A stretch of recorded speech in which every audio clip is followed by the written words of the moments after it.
증시가 좀 양호한 흐름을 이어가야 할 텐데 오늘은 좀 반등을 합니다만 그래도 안심할 수 없는 국내 시장이기도 합니다. 엔비디아 실적 발표 이후에 반도체 관련 주가 흐름들도 좀 엇갈리는 게 나타나고 있고요. 특히 이번 주에 한국은행 기준금리 결정 금통위도 있거든요. 주목할 만한 이슈들 같이 하나하나 챙겨보시죠. 개미스쿨 시간 서강대학교 경제대학원 김영익 교수와 함께합니다. 교수님 안녕하세요. 안녕하십니까. 이게 참 반도체 관련주 이야기를 안 할 수가 없습니다. 예. 특히 외국인이 삼성전자 주식을 많이 팔다 보니까 이게 업종별로 놓고 봤을 때 외국인 투자자 지분 1위 업종이 전기전자에서 통신으로 바뀌었다 하더라고요. 예, 그렇습니다. 이게 참 상징적인 사건이기도 하죠. 예. 특히 삼성전자를 팔고 KT 같은 종목을 많이 샀더라고요. 어떤 의미일까요? 그게 외국인 입장에서 봤을 때. 예. 우선 주가가 조정을 보일 때는 통신주는 안정 성장주라고 그래가지고 주가 조정기에는 통신주가 선호되고요. 네. 예, 그다음에 통신주는 보통 배당 수익률이 한 5% 안팎 정도 됩니다. 현재도요. 예. 그래서 KT 같은 것도 5% 안팎 배당을 주거든요. 네. 이런 의미에서 한국 주가가 조정을 보니까 배당 투자를 좀 한 것 같고요. 예, 그다음에 통신 3사들이 좀 변하고 있는 것 같아요. 예, 그동안 수익성이 낮은 사업 분야는 지금 팔고요. AI 투자를 공통적으로 많이 하더라고요. 예, 특히 KT 같은 데도 MS하고 협업을 통해 가지고 AI 쪽으로 많은 투자를 하고 있습니다. 뭐 예를 들어서 데이터 센터 같은 것들. 예, 데이터 센터도 있고요. 뭐 개인 서비스 고객 지원, 뭐 의료 지원 다양한 분야의 통신 서비스 회사들이 AI 활용해 가지고 뭐 AI 에이전트라고 소위 그러죠. 네. 이런 쪽에 많이 진출하고 있습니다. 그래서 외국인들이 뭐 통신주는 그동안 성장성이 굉장히 좀 안정적이었는데 AI를 통해 가지고 좀 성장할 가능성이 있다. 이렇게 좀 평가하면서 최근에 저 통신주를 좀 산 것 같습니다. 통신주라고 하면 이제 그냥 경기 방어주, 배당을 기대할 수 있는 혹은 이제 좀 고루한 종목 아니야 이렇게 보시는 분들 많은데 특히 이제 AI 시대 되면서 각종 새로운 먹거리가 이제 열리는 측면이네요. 근데 물론 이제 통신주를 좋게 보는 측면도 있습니다만 외국인 입장에서 삼성전자를 안 좋게 봐서 전기전자 업종의 비중이 줄어든 것도 있잖아요. 예, 그렇죠. 뭐 외국인 입장에서는 우리나라 비중을 일정한 수준 유지해야 되는데 뭐 삼성전자 파니까 다른 걸 상대적으로 비중을 좀 늘릴 수밖에 없었을 것 같습니다. 예, 그게 통신주가 아니었던 거 생각이 됩니다. 그냥 시가총액 비중만큼만 담아도 얼추 한 20%는 담고 있어야 하는데 최근에는 삼성전자 주가가 빠지면서 그 비중도 또 기계적으로 떨어진 측면도 있는 거고요. 예, 그렇습니다. 이거 삼성전자가 잘 돼야 되는데 여러 가지 도전을 받고 있습니다. 이게 또 우리만 주목하는 게 아니라 전 세계적으로도 같이 또 주시할 수밖에 없는 거죠. 영국의 파이낸셜 타임스는 최근에 이재용 삼성전자 회장이 가장 혹독한 시험대에 올랐다. 이렇게 지적을 했더라고요. 이 주가는 올해 뭐 한 30% 넘게 떨어졌고 노조는 뭐 파업을 벌이기도 했고 AI 반도체는 하이닉스한테 너무 밀리고 있고 삼성에게 좀 위기를 돌파할 수 있는 돌파구가 있을까요? 교수님 어떻게 보세요? 예, 파이낸셜 타임즈가 지적한 건 좀 사실 삼성전자 위기죠. 뼈아픈 부분이죠. 파운드리는 TSMC한테 밀리고 또 저 AI 반도체는 SK 하이닉스한테 최근 뒤졌고요. 그다음에 또 레거시 반도체 이거는 중국이 또 따라오고 있고 또 일부 전자제품은 중국이 뭐 싸게 질 좋게 생산하고 있거든요. 가전제품이나 스마트폰까지도. 뭐 삼성 문화도 요새 그 삼무원이라는 단어들이 가끔 나오는데요. 삼성전자 공무원이라는 거죠. 창의적인 일을 별로 안 한다. 그래서 삼성전자가 많이 변해야 된다. 이런 이야기가 많이 나오고 있습니다. 옛날에 전 이건희 회장은 자식과 아내만 빼고 다 바꿔라. 그런 이야기했고요. 그다음에 불량 애니콜 사건 있지 않습니까? 화형식을 했었죠. 다 태워라. 그런 식으로 지금 혁신이 필요한데 지금 이재용 회장이 별로 좀 조용히 있어가지고 파이낸셜 타임즈 같은 데서 이런 지적들이 나오는 것 같습니다. 그렇죠. 그래서 이 정도 되면은 최고 경영자 혹은 최대 주주 측에서 뭔가 좀 강력한 신호가 나와야 하는데 아직 그게 안 보인다는 거죠. 그렇죠. 외부에서는 계속 위기다 경고다 해서 막 빨간색을 번쩍번쩍거리고 있는데 뭔가 보여줘야 될 시기인데요. 너무 조용하게 있으니까. 그래서 또 뭐 연말에 이제 인사 예. 있다고 하는데 그걸로 좀 보여줘야겠죠. 예, 그렇습니다. 이제 강력하게 이제 환골 탈퇴하겠다라는 신호를 또 보여줘야 되는 거고요. 그래도 오늘 뭐 한 2, 3% 정도 이제 주가가 예. 반등을 합니다만 물론 이제 여전히 57,000원대 주가기는 한데 얼마 전에 엔비디아 컨퍼런스 볼 때 젠슨 황이 그래도 한마디를 해주긴 했습니다. 물론 예. 이제 분기별로 예. 삼성을 위한 게 나쁘게 말하면 립 서비스고 좋게 말하면 이제 격려를 해주는데 예. 최근에도 관련된 발언은 하나 있었더라고요. 예, 그렇습니다. 예, 그래서 최근에도 뭐 삼성전자 납품을 뭐 빠른 시일 내에 검토하겠다. 네. 예, 이런 식으로 지금 발언을 했었습니다. 예, 그런 것들이 오늘 좀 작용하고 있는 것 같은데요. 이거는 좀 긍정적인 것 같습니다. 예, 그동안 거기다가 하이닉스 이런 회사들만 주로 납품했는데요. 예, 그런데 긍정적인 것 같고요. 예, 그런데 저는 삼성전자 주가를 보면서 네. 뭐 악재가 참 많죠. 예, 그런데 최근에 일시적으로 5만 원 밑으로 삼성전자 주가가 떨어졌는데요. 그랬었죠. 예, 그때 주가가 그런 악재를 다 반영하지 않았느냐. 삼성전자 주가가 PBR이 최근에 그 1 미만으로 떨어졌지 않습니까? 네. 예, 장기 평균이 한 1.3 정도 됩니다. 그러니까 예. 주당 순 자산 가치보다도 더 싸진 주가예요. 예, 그렇습니다. 예, 그리고 삼성전자 주가가 우리 저 반도체 수출 금액이 한 3개월 정도 선행을 하더라고요. 그래서 삼성전자 주가 떨어지고 우리 반도체 수출 금액 지난 9월을 정점으로 지금 줄어들고 있거든요. 그래서 9월에 136억 달러였고 10월에 125억 달러 정도 됐어요. 네. 아마 11월도 좀 줄어들 것 같습니다. 그러나 제가 반도체 수출 금액을 예상해 보니까 내년 1월까지 떨어지다가 2월 이후로는 다시 증가하게 나옵니다. 물론 제가 예측한 모델입니다만은 이 수치가 맞다면은 아마 삼성전자 주가가 3개월 선행하니까 예, 저평가됐던 게 이제 조금 올라가는 국면이 아닌가 예, 그렇게 생각합니다. 반도체 수출이 2월부터 개선될 수 있고 그리고 한 3개월 정도 삼성전자 주가가 이 반도체 수출을 선행한다면 예, 예. 얼추 지금은 이제 바닥이 형성되는 그런 시점으로도 볼 수 예, 있는 거고. 그렇습니다. 예. 내년 초부터는 좀 반도체 수출도 좋아질 수 있다. 일단 희망은 가져봅니다. 예. 다만 이제 또 삼성전자 원체 또 그 많은 희망을 많은 분들에게 실망으로 돌려줘가지고 예, 그렇습니다. 신뢰의 위기인 것 같기도 해요. 예. 예. 그래서 삼성전자 앞서 계속 말씀드렸습니다. 오늘 이 길을 극복하는 빨리 방안들 뭐 CEO들의 절대적인 결단 같은 게 나와야 되죠. 그렇죠. 그래서 젠슨 황도 삼성의 그 HBM 납품을 위해서 뭐 최선을 다하고 있다 이런 식으로 계속 또 이야기를 하고는 있습니다. 젠슨 황 CEO 얘기했으니까 예. 그 중국에 대한 언급도 좀 했더라고요. 예. 중국이 전 세계 AI 발전에 기여하고 있다 이런 식으로 이야기를 했어요. 예. 이게 사실 이제 트럼프 당선인 입장에서 봤을 때 그다지 달갑지 않은 발언일 수도 있겠고요. 예, 예. 요거는 어떤 의미로 해석을 하면 좋을까요? 예, 사실 중국이 전 세계 AI 발전에 일부는 기여하고 있는 것 같습니다. 네. 예, 특히 그 딥러닝, 자연어 처리 이게 세계적인 학술 논문 보니까요. 네. 중국 학자들의 논문들이 굉장히 많다는 겁니다.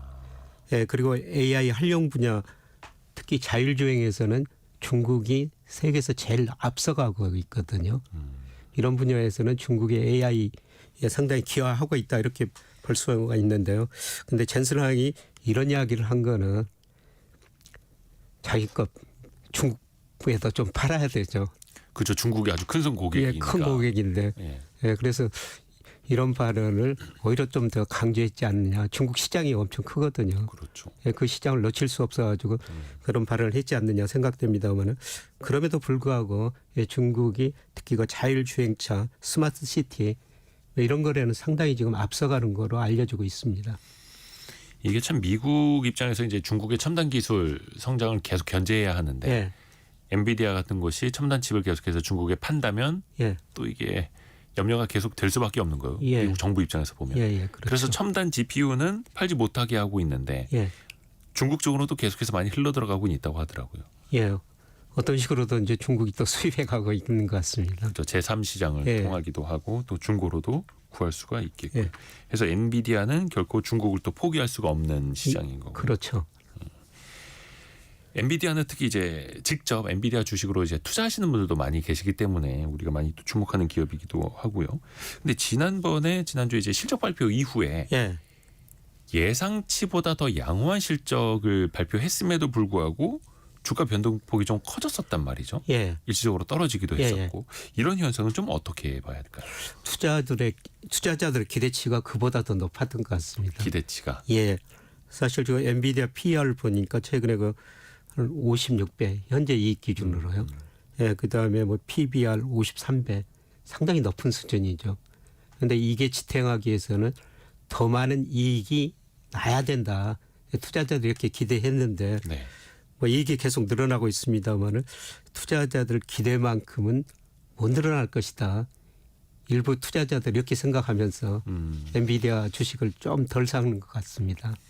어느 정도 이제 가격도 사상 최고치 행진을 하고 있고 그 시점에서 나온 실적은 항상 시장의 예상보다 더 크게 놀라울 정도로 나오길 바라는 거죠. 그렇습니다. 투자자들은.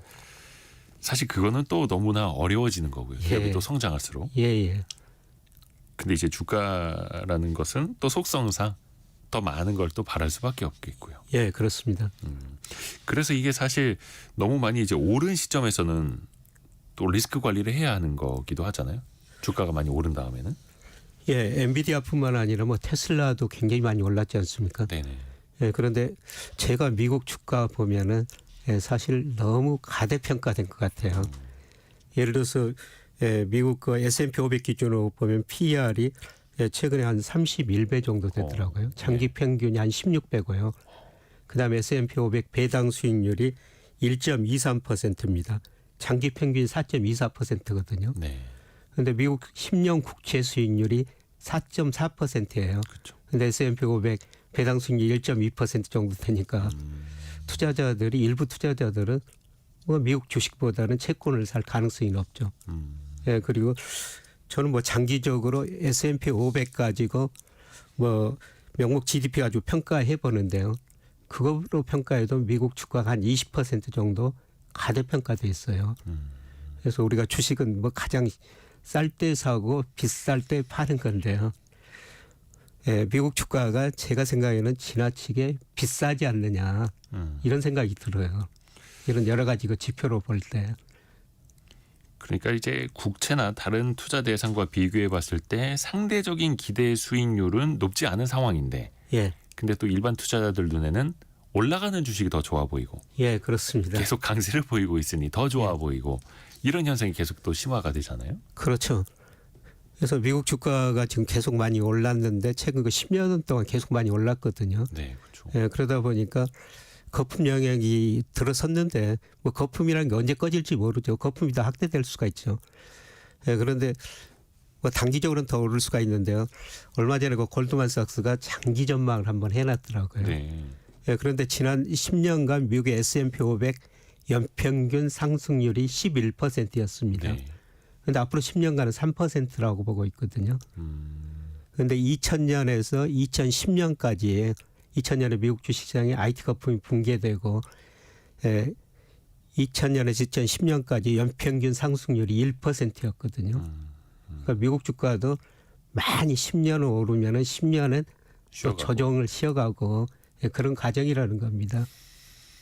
근데 또 이제 우리 입장에서 염려되는 건 그겁니다.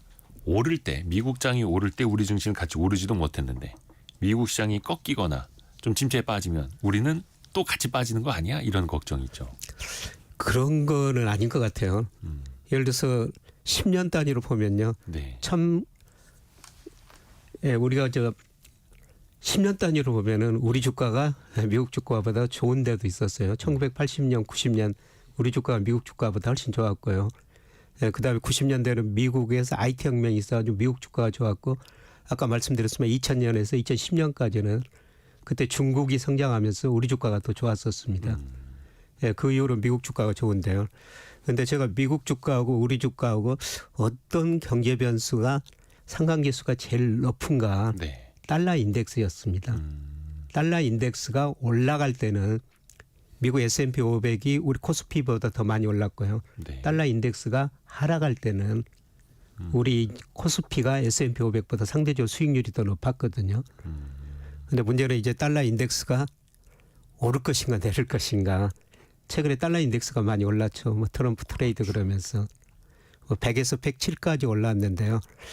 예, 그런데 미국 경제 내년에는 성장률이 둔화되고 전 세계 중앙은행이 달러 인덱스 달러 비중 줄이고 미국의 대내 부채가 많거든요. 이런 걸 고려하면은 저는 달러 인덱스가 여기서 계속 올라가기는 힘들지 않느냐. 그래서 중기적으로 달러 인덱스가 하락하고 오히려 우리 코스피가 S&P 500보다 혹은 이머징 마켓 주가가 미국 주가보다 상대적 수익률이 높은 국면이 앞으로 아까 골드만삭스 이야기했습니다마는 10년 동안은 그런 상황이 전개되지 않을까. 물론 미국 주가가 떨어질 때 우리 주가도 못 오르는데요. 상대적으로 덜 떨어지고 이제 오를 때는 더 오를 수가 있다는 겁니다. 장현희님 또 김승일님 그 거의 공통적으로 글을 올려주시는 게 사실 미국은 언제나 비싸지 않았나요? 뭐 이런 또 반론도 있고. 우리 증시는 또 계속 몇 년째 과소평가만 되고 있고 이 시간이 너무 또 길게 이어진다는 거죠. 아까 말씀드린 것처럼 미국은 언제나 비싸지는 않았습니다. 2000년에서 2010년까지는 S&P 500이 제자리 걸음을 했었어요. 예, 저는 세계에서 가장 좋은 주식 중에 하나가 마이크로소프트라고 그러는데요. 네. 마이크로소프트가 2000년 IT 거품 붕괴되고 2010년까지 제자리 걸음했습니다. 그렇죠. 제자리 돌아오는데 꼭 10년이라는 세월이 걸렸어요. 그러니까 지난 10년만 보면 미국 주가가 비쌌죠. 네, 그런데 2000년에서 2010년까지는 미국 주가가 쌀 때도 있었다는 겁니다. 그러면 또 우리 증시가 좋아질 수 있는 요인들을 살펴봐야 되는데 네. 아무래도 수출이 좋아져야 될 테고 예. 또 뭐 항상 우리가 또 기대를 하듯이 중국 쪽 수출이라든지 예. 이런 쪽이 좀 나아져야 하는데 예. 그게 또 동력으로 2000년대 초반처럼 강력하게 작용하기는 또 지금은 또 쉽지 않은 상황이잖아요. 예, 그렇죠. 그런 측면에서 보면은 우리 주가가 뭐 그렇게 많이 오를 가능성은 낮죠. 그리고 우리가 구조적으로 저성장 국면에 들어서고요. 예, 그런데 우리 수출이 상당히 다변화되고 있어요.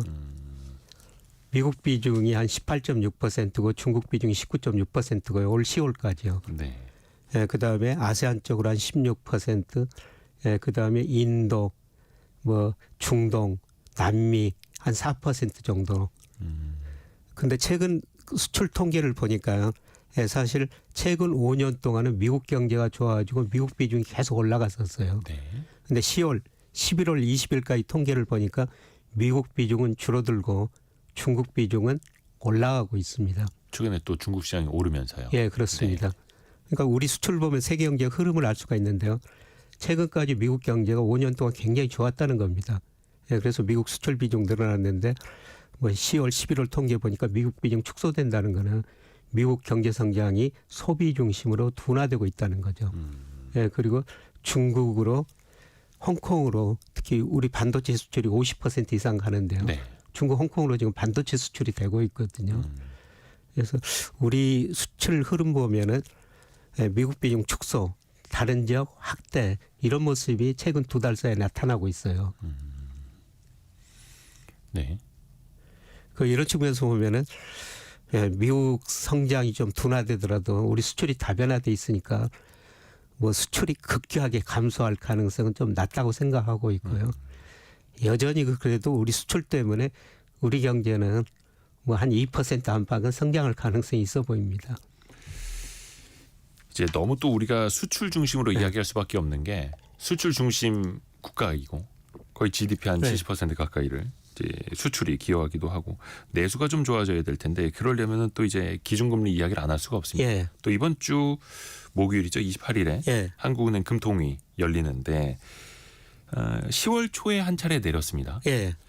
이번에는 어떨까? 연속으로 기준금리 인하가 가능할까요? 교수님은 어떻게 보세요? 저는 내릴 거로 보는데요. 근데 시장 컨센서스는 한 그 신문에서 10명 전문가들 대상으로 조사해 보니까 9명이 동결, 1명만 인하 이렇게 돼 있더라고요. 채권 펀드 매니저나 채권 애널리스트들은 조금 더 동결 쪽으로 무게를 예, 동결적으로 보는데요. 그런데 저는 뭐 내릴 거라고 보는 이유는 지금 우리 경제 별로 안 좋거든요. 안 좋죠. 예를 들어서 지난 3분기 경제 성장률이 한국은행이 전기비 0.5% 예상했는데 0.1% 나왔어요.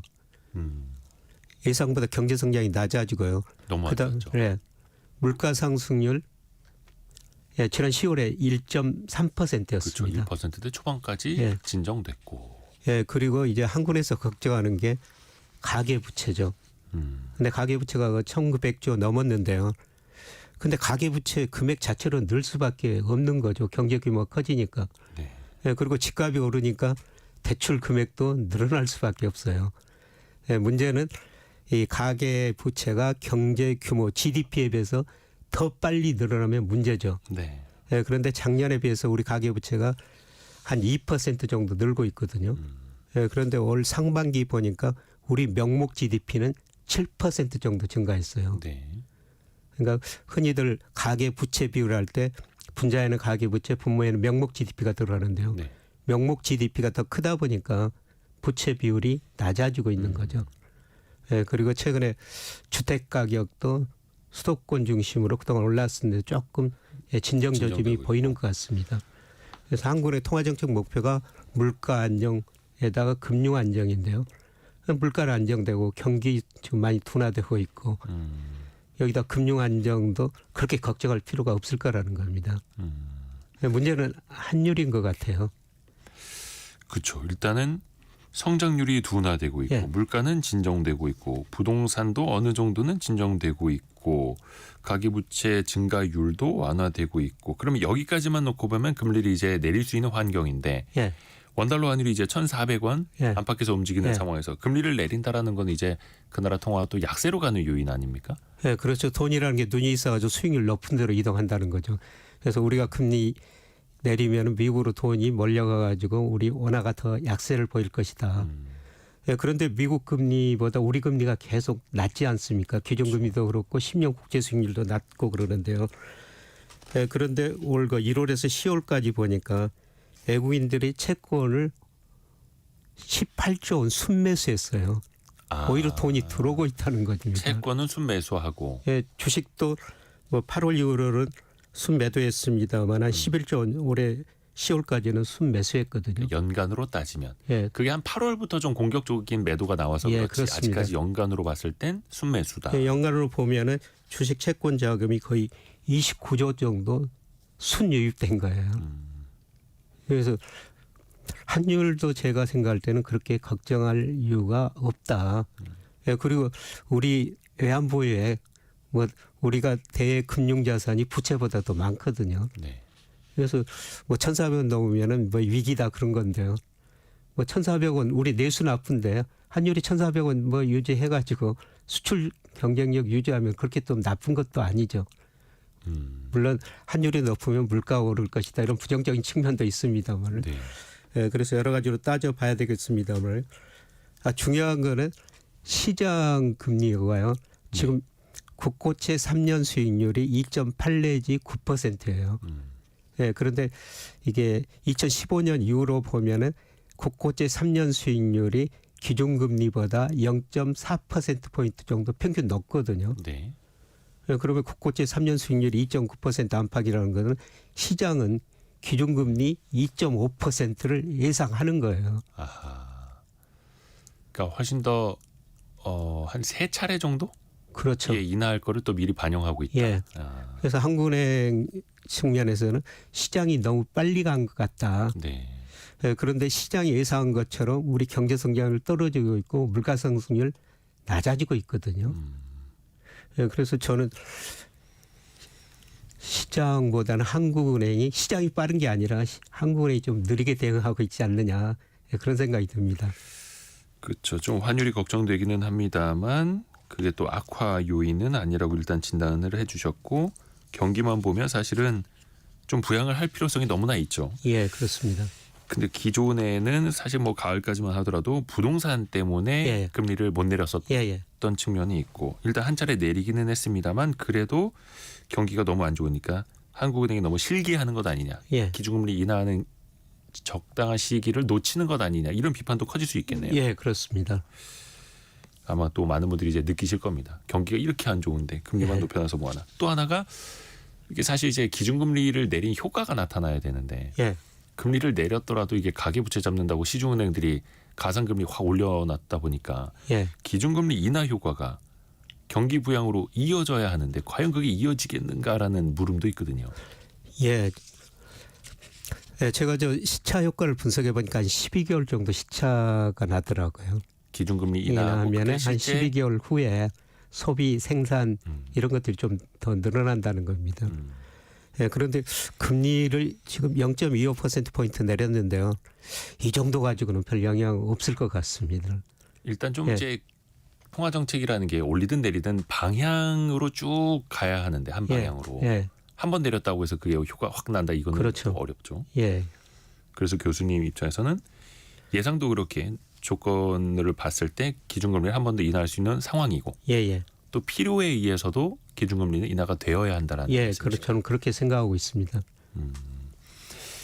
그 미국 연준도 지금 이제 이번 주네요. 참 11월 예. 의사록이 이제 공개가 됩니다. 예. 그리고 또 연준이 중요하게 보는 물가지표 PCE 개인 소비지출 물가까지도 이번 주에 발표가 되는데요. 그런데 미국은 이제 우리는 1%대로 물가 상승률이 진입을 했습니다. 예. 미국은 여전히 2%를 넘잖아요. 예, 그렇죠. 예, 미 연준이 중요한 게 그 개인 소비 지출 물가 상승률인데요. 10월께 이번 주 28일 발표되는데 뭐 9월에 2.1%였습니다. 네. 근데 시장 컨센서스 보니까 10월엔 2.3%로 좀 더 오를 것이다. 그다음에 근원 물가도 2.7에서 2.8%로 9월보다 좀 오를 것이다. 이렇게 전망이 나오고 있습니다. 예, 그런데 이게 작년 그 4분기에 미국 소비자 물가 상승이 좀 많이 떨어졌거든요. 네. 예, 그래서 올 4분기에는 작년에 많이 떨어졌으니까 뭐 상대적으로 좀 높게 나올 수밖에 없는 것 같습니다. 일종의 기저효과 때문에. 예. 예, 그리고 미국 물가 우리보다 높은 거는 미국은 서비스 물가가 정말 잘 안 떨어지더라고요. 그렇죠. 예, 특히 집세 관련, 주거 관련 비용들이 이게 너무 서서히 떨어지다 보니까 우리 물가보다 미국 물가가 더 높은 수준 유지하고 있어요. 그런데 이것 때문에 과연 그 12월에 FOMC 또 열리지 않습니까? 네. 뭐 금리를 못 내릴 것인가? 그거는 아닌 것 같습니다. 예, 물가 상승이 전체적으로 둔화되는 추세에서 예, 뭐 10월 뭐 일시적인 저는 상승이라고 보고 있고요. 네. 예, 그다음에 미국 경제 현재 좋습니다만은 소비 증가세가 좀 둔화되는 조짐이 나타나고 있어요. 예, 그래서 아마 12월에도 FOMC 개최하면서 미 연준이 금리를 인하할 가능성이 상당히 높아 보입니다. 미국의 12월 기준금리 인하 가능성은 일단 시장에서 거의 반반 정도로 보더라고요. 예, 그렇습니다. 원래 압도적으로 12월에는 금리 인하할 거야라고 시장은 봤었는데. 예, 최근에 최근에- 물가가 좀 높게 나오니까요. 그렇죠. 그리고 또 파월 의장의 발언도 약간 좀 매파적으로 몇 차례 있었고. 예. 그럼에도 불구하고 12월에는 내릴 것이다. 예, 저는 내릴 거로 보고 있습니다. 저희가 중간에 잠깐 그 라디오 정보센터 가서 현재까지의 뉴스를 듣고 김영익 교수님과 이야기 이어가겠습니다. 라디오 정보센터 다녀옵니다. 9718님이 아버지에게 콩 어플 깔아드렸네요. 경제 뉴스 귀로 들을 수 있다고 너무 좋아하시네요라고. 좋은 어플입니다. 감사합니다. 서강대 경제대학원 김영익 교수와 함께 개미스쿨 계속해서 이어갑니다. 교수님.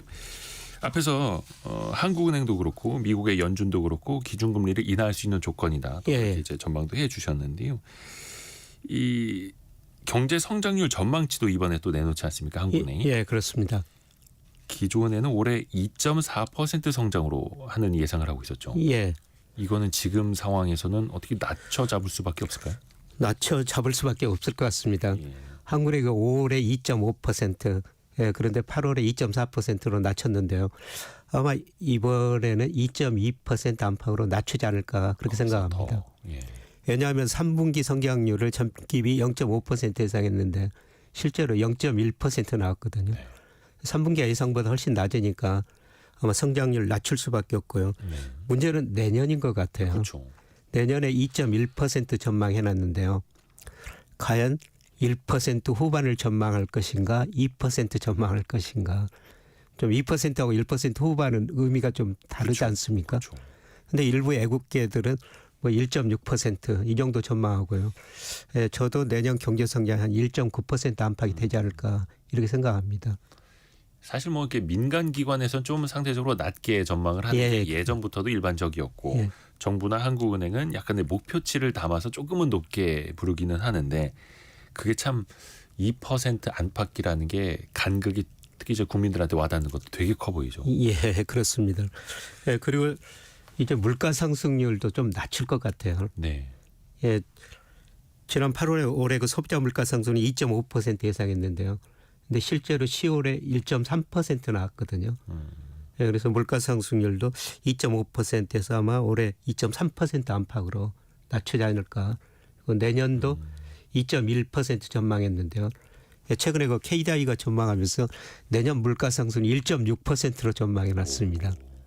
그래서 물가 상승도 낮추고 경제 성장을 낮추고 그러니까 이게 무슨 의미냐면은 우리 수요가 위축되니까 그렇죠. 내수가 안 좋으니까 성장률도 떨어지고 물가 상승률도 낮아진다. 그런 의미가 되는 겁니다. 그렇죠. 수요가 안 좋아지고 예. 물론 이제 그거는 많은 국민분들도 느끼고 계시겠습니다만 그래서 성장률도 전망치를 더 낮춰 잡고 예. 물가 상승률 전망치도 더 낮춰 잡으면서 금리를 내리지 않는다라고 하면 또 이제 모순되는 걸 수도 있을 테고. 예, 그렇습니다.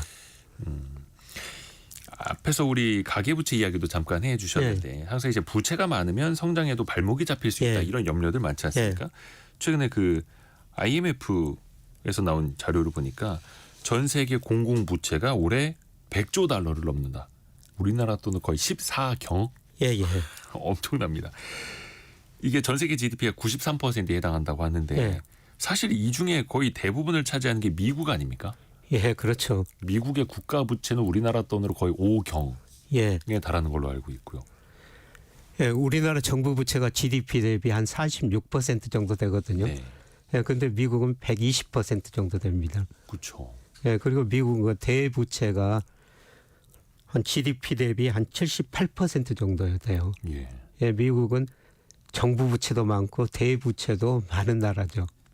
어떻게 보면 이제 빚으로 연명하는 나라인데 예, 어찌 그리 튼튼하고 어찌 그리 높은 상승률을 계속 구가할 수 있는 건지 참 이것도 미스터리입니다. 예. 이렇게 대부채가 많음에도 불구하고 외국인들이 미국 기업에 직접 투자해주고 그 다음에 미국 주식 채권 사주기 때문에 예, 견딜 수가 있는 거죠. 예, 그런데 외국인 직접 투자나 증권 투자 자금이 좀 덜 들어가면요, 예, 미국에 상당한 문제가 발생할 수 있고 특히 달러 가치에 문제가 될 수가 있는 것이죠. 그렇죠. 그런데도 달러는 어떻게 보면은 잠깐 약세로 갔다가 다시 또 강세로 예. 가고 예, 미국의 국가 부채는 정말 어떻게 보면 거의 매년 의회에서 그 부채 한도를 재협상해야 할 정도로 예, 빠르게 그렇습니다. 늘고 있는데도 예. 전 세계의 돈은 또 미국으로 빨려 들어가고 있고 예. 신기합니다. 예. 기축통화 덕분에 그래서 언제까지 이런 불균형이 지속될지 뭐 경제학자들이 모두 관심사죠. 그렇죠. 그래서 저도 뭐 예전에 뭐 경제 공부할 때도 항상 미국은 부채 때문에 안 될 것이다. 예. 부채 때문에 달러가 약세로 갈 수밖에 없다. 예. 패권을 잃을 것이다라는 전망들이 많이 나왔습니다만 2024년 현재도 또 패권 국가고 달러는 강력하고요. 예. 예, 그런데 상대적으로는 축소되고 있어요. 아, 그 강세가. 예. 예를 들어서 그 달러 인덱스도 2022년 10월에 113이었거든요. 네네네. 최근에 100까지 떨어졌다 107 안팎까지 올라갔습니다만은 이렇게 장기 추세로 보면은 달러 인덱스는 장기적으로는 하락하고 있습니다. 정말 길게 예. 봤을 때. 예, 길게 봤을 때는 최근 몇 개월 달러 인덱스가 올라가지고 달러 강세 이야기하는데요. 이 장기 추세를 보면은 세계 GDP에서 미국 비중이 축소되고 있고 달러 인덱스도 장기적으로는 서서히 하락하고 있습니다. 박성춘 님이 아까 질문 하나 올려주셨는데요. 트럼프 1기 때의 주가 흐름과 2기 때의 흐름도 같을까요? 이렇게 보내주셨어요. 사실 이제 트럼프 1기 때도 그렇습니다만 오로지 미국, 예, 오로지 미국만을 강대하게 예, 이거였지 않습니까? 예, 그래서 사실상 또 우리도 좀 피해를 본 것이 있고요. 예. 어떨까요? 이번에는 큰 틀에서 보셨을 때는. 예, 그때는 미국 주식시장 거품이 그렇게 발생하지 않았었어요. 예, 그런데 앞서 말씀드렸습니다마는 뭐 PER, 배당 수익률, 그다음에 명목 GDP에 비해서 주가가 지나치게 가대평가된 상황이기 때문에 예, 저는 트럼프 2.0, 트럼프 2기에는 1기처럼 그렇게 주가가 오르기 힘들 것이다. 아까 골드만삭스 이야기도 했습니다마는 뭐 지난 10년 동안 연평균 상승률이 S&P 500 11%인데 앞으로 10년은 3%라는 겁니다. 네. 겨우 물가 상승률 정도 오를 것이다. 예, 그렇게 전망합니다. 근데 또 이제 트럼프 입장에서는 또 본인이 재집권한 다음에 경제적인 성과를 또 보여줘야 할 때고요. 예. 이제 물가는 어느 정도 잡혀가고 있습니다만 또 미국을 위대하게 만든다라고 하면서 엄청난 또 이제 관세를 예고하지 않았습니까? 예. 그런데 또 역설적으로 관세를 높이면 미국의 물가가 또 올라가는 요인이 돼요. 예. 이 모순된 측면은 어떻게 보세요? 저는 관세 그렇게 못 올릴 것 같아요. 예를 들어서 지금 월마트에 진열된 상품의 48% 정도가 중국산이거든요. 네.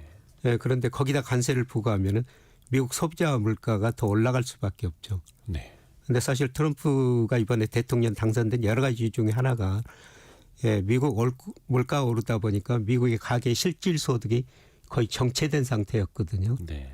미국 사람들이 먹고 살기 힘들기 때문에 뭐 트럼프를 일부는 뽑았겠죠. 그런데 여기다가 관세를 그렇게 부과하고 미국 물가가 오르면요. 아마 미국 소비자들이 그렇게 좋아하지는 않을 것 같습니다. 그렇겠죠. 뭐 전빈적으로 올리면 올렸지. 뭐 관세를 중국산 관세에다 60% 부과하겠다. 그거는 굉장히 어려울 것 같아요. 위험하기도 하고 실현 가능성도 높지는 않다. 이런 이야기도 나오고 있는데 그러니까 최근에 그 재무장관 후보자 지명된 스캇 베센트 또 몇 가지 그 인터뷰 통해서 발언을 했더라고요. 이제 관세는 이제 협상이 중요하고 그렇죠. 점진적으로 혹은 이 보편 관세라 하더라도 나라에 따라서 그 협상을 통해서 차등 적용을 해야 된다. 이런 발언을 하더라고요. 예.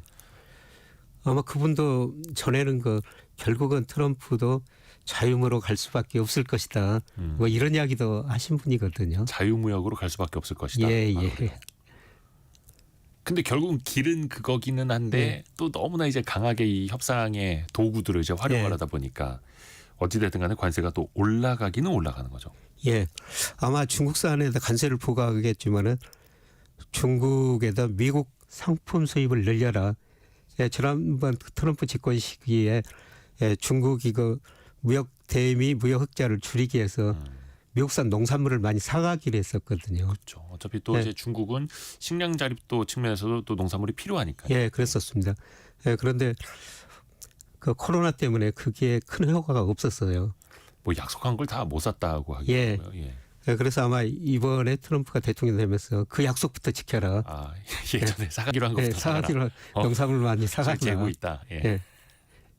뭐 그런 정도부터 나오지 처음부터 그 중국산 관세를 그렇게 많이 올리지는 않을 것 같습니다.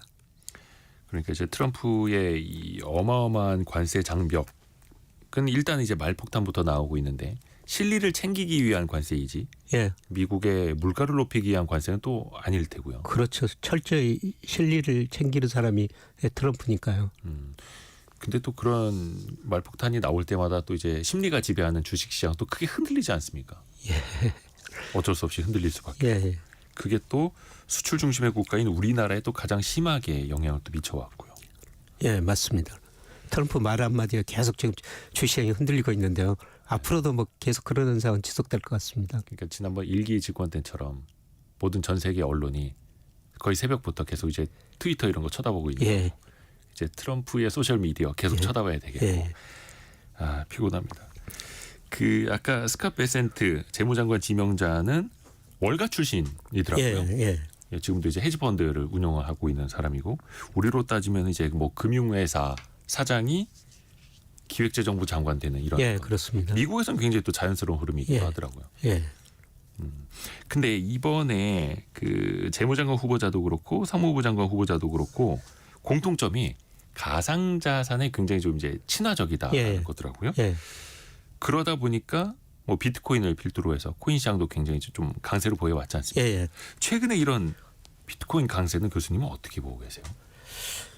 저도 뭐 최근에 너무 강세다 그런데 뭐 작년부터 우리가 투자 자산에 비트코인이나 금을 한 10% 정도 보유하시는 게 좋을 것 같습니다. 이런 말씀을 드렸는데요. 그러니까 금처럼 비트코인도. 그렇습니다. 그런데 비트코인이라는 게 2009년 등장했는데요. 하필 2009년이니까 2009년은 미국이 금융위기로 굉장히 힘든 시기였거든요. 그렇죠. 그래서 미국 경제, 미 달러를 과거처럼 못 믿겠다. 그래서 저는 비트코인이 등장했다. 그래서 비트코인은 앞으로도 뭐 계속 남아 있을 것이다. 그런 의미에서 10% 정도 보유하시라고 이런 말씀을 드렸습니다만은. 그런데 이번에 비트코인이 더 오른 거는 또 트럼프가 비트코인을 외환으로 또 보유하겠다. 그다음에 뭐 석유처럼 전략자산화 하겠다. 이런 이야기가 나오고요.